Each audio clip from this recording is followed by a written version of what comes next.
નમસ્કાર મિત્રો, જય હિન્દ, જય ભારત। આપણે ટૂંક સમય પહેલા એક લડત ચાલુ કરી હતી, નર્મદા બચાવો અભિયાન। કારણ કે વારંવાર અત્યારે દરેક ગામ પંચાયતો અને નગરપાલિકા દ્વારા જે પણ ડેવલપિંગ એરિયા છે, નવું રેસિડન્ટ ઝોન બનાવવામાં આવ્યું છે, ત્યાં આગળ ઘણા ગામડાઓ આજે બોર્ડરમાં પણ લાગે છે, પણ એકેય સોસાયટીઓમાં નિયમોનું પાલન નથી થતું અને ક્યાંક ને ક્યાંક પંચાયતોની બેદરકારીના લીધે આ કૃત્ય કરવામાં આવી રહ્યું છે। કારણ કે મોટે ભાગની બધી સોસાયટીઓનું જે ગટરનું મળમૂત્રવાળું અને પ્રદૂષિત પાણી છે, એકેય સોસાયટીઓમાં સેફ્ટી ટેન્ક ખાર કૂવા બનાવવામાં નથી આવ્યા અને એ પાણી સીધું વરસાદી કોટરો અને નદીઓ નાળા દ્વારા સીધું નર્મદા નદી સુધી પહોંચે છે। કારણ કે માં નર્મદાનું મહત્વ એટલું બધું છે, ત્યારે આવું પ્રદૂષિત પાણી એનામાં છોડવામાં આવે છે।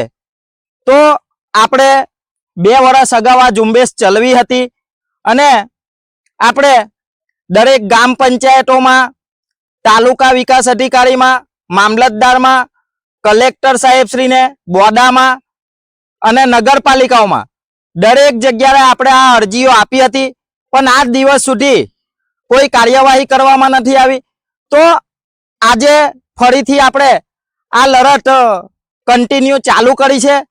કઈ કઈ જગ્યાએ કયા ગામડાઓમાંથી કઈ રીતે નર્મદા સુધી આ પાણી પહોંચે છે એ તમને હું વિડીયોના માધ્યમથી બતાવીશ। તો આજે એક શરૂઆત તમને એક પોઈન્ટથી બતાવું છું।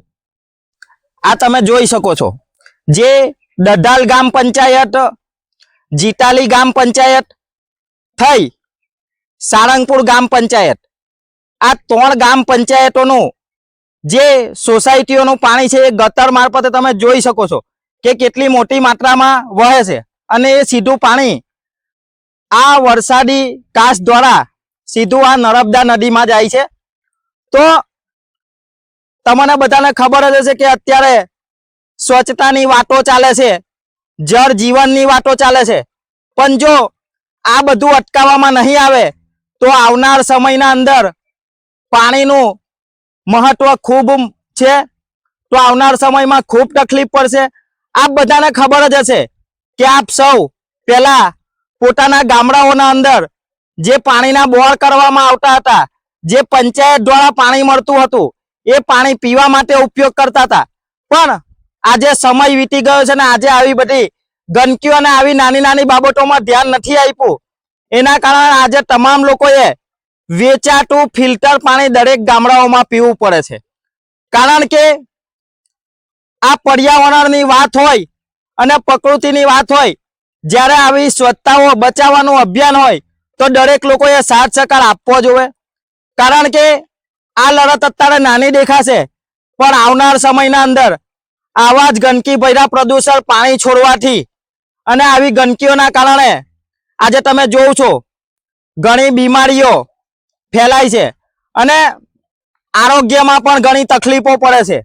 તો ખાસ કરીને આ તમને આજે એક પોઈન્ટ મેં બતાવ્યો છે, એ જે દઢાલ, સારંગપુર અને જીટાલી 3 ગામ પંચાયતનું પાણી આ અમરાવતી નદીમાં જાય છે।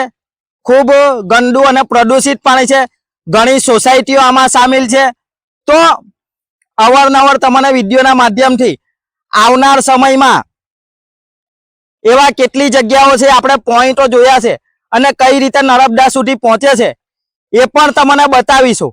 ખાસ કરીને આ પ્રકૃતિ અને કુદરતી વાતાવરણ જરૂર છે ને ખાસ કરીને વાત કરું તો આજે આ અમરાવતી નદી છે, અમરાવતી નદીના અંદર એક સમય એવો હતો કે દરેક ગામડાના લોકો જ્યારે પાણીની અછત પડતી હતી ત્યારે નાવા ધોવા અને કપડાં ધોવા પણ આવતા હતા, પણ આજે સ્થિતિ સમય બદલાઈ ગયો છે।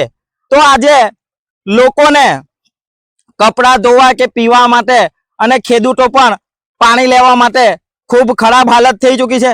તો શું હવે આવનાર સમયના અંદર તાલુકા પંચાયત, જિલ્લા પંચાયત ચૂંટણી પણ આવી રહી છે, આજુબાજુના ઘણા ગામડા પણ એવા છે જેના ખેડૂતો પાણી લે છે, ત્યારે શું આજુબાજુના ગામડાના સરપંચો ફક્ત સત્તા પર બેસવા માટે ઉપયોગ કરે છે અને તાલુકા સદસ્ય હોય કે જિલ્લા સદસ્ય હોય, શું મનુષ્યની કે પર્યાવરણની કોઈને કંઈ પડી નથી. આ બધાના રસ્તા ઉપાય છે તો ખાસ કરીને તંત્ર પ્રશાસન અને જીપીસીપી ખાસ આ બાબતમાં કાર્યવાહી કરે અને દરેક જગ્યાએ સુયત ટ્રીટમેન્ટ પ્લાન બનાવવામાં આવે, જેથી કરીને આ પ્રદૂષિત પાણી નર્મદા નદીમાં જતું અટકે અને આવનાર સમયમાં આરોગ્ય અને પર્યાવરણ જળવાઈ રહે એવી વિનંતી છે. અસ્તુ. ભારત માતા કી જય.